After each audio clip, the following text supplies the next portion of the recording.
अहमदपूर अंधारात प्रशासन गाढझोपेत, ट्रिपिंगच्या त्रासाने जनता त्रस्त. नमस्कार, मी रिया पवार रिपब्लिक महाराष्ट्र न्यूजमध्ये आपलं सगळ्यांचं सहर्ष स्वागत करते आणि ही बातमी आहे अहमदपूर येथून. पाहूया सविस्तरपणे. राज्याच्या सहकार मंत्र्यांचा तालुका म्हणून ओळखल्या जाणाऱ्या अहमदपूरमध्येच महावितरणाच्या अनियमित आणि कथित बेजबाबदार कारभारामुळे नागरिकांना प्रचंड मनस्ताप सहन करावा लागतो आहे. रात्रीच्या वेळी वारंवार होणारे ट्रिपिंग, तासनतास खंडित राहणारा वीज पुरवठा, तक्रारीनंतरही परिस्थिती सुधारणा न झाल्याने नागरिकांचा संताप दिवसेंदिवस वाढतो आहे. नागरिकांच्या म्हणण्यानुसार वीज पुरवठा काही काळ सुरू राहतो, लगेच ट्रिप होतो आणि त्यामुळे पुन्हा 2 ते 3 तास वीज गायब होते.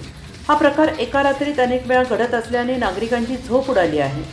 उकाड्याच्या दिवसात लहान मुले, वृद्ध, रुग्णांचे हाल होत असून विद्यार्थ्यांच्या अभ्यासावर परिणाम होतो आहे. वारंवार होणाऱ्या ट्रिपिंगचा फटका केवळ गैरसोयीपुरता मर्यादित नसून अनेकांच्या घरातील टीव्ही आणि इतर इलेक्ट्रॉनिक वस्तू उपकरणे खराब झाल्याच्या तक्रारी समोर येत आहेत.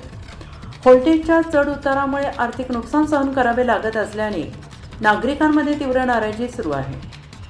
नियमित वीज बिल भरणाऱ्या ग्राहकांना निकृष्ट सेवा का दिली जाते असा प्रश्न आता उपस्थित केला जातो आहे.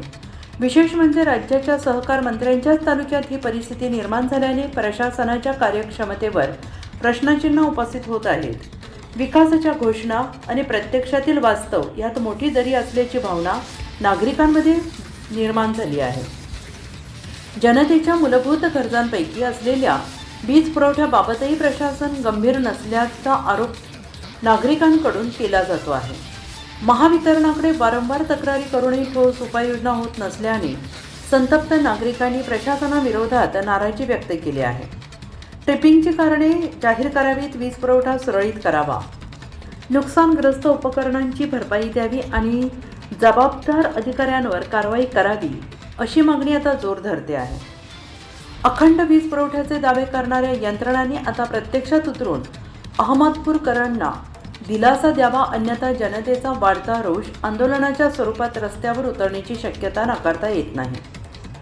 सहकार मंत्र्यांच्या तालुक्यात नागरिक अंधारात, ट्रिपिंगमुळे उपकरणांचे नुकसान आणि प्रशासन मात्र मौन. हा नेमका विकास कोणासाठी, असा संतप्त सवाल अहमदपूरकरांकडून उपस्थित केला जातो आहे. असेच बातम्यांचे अपडेट्स पाहण्यासाठी पाहत रहा Republic Maharashtra news live. Like करा, शेअर करा, सबस्क्राईब करा.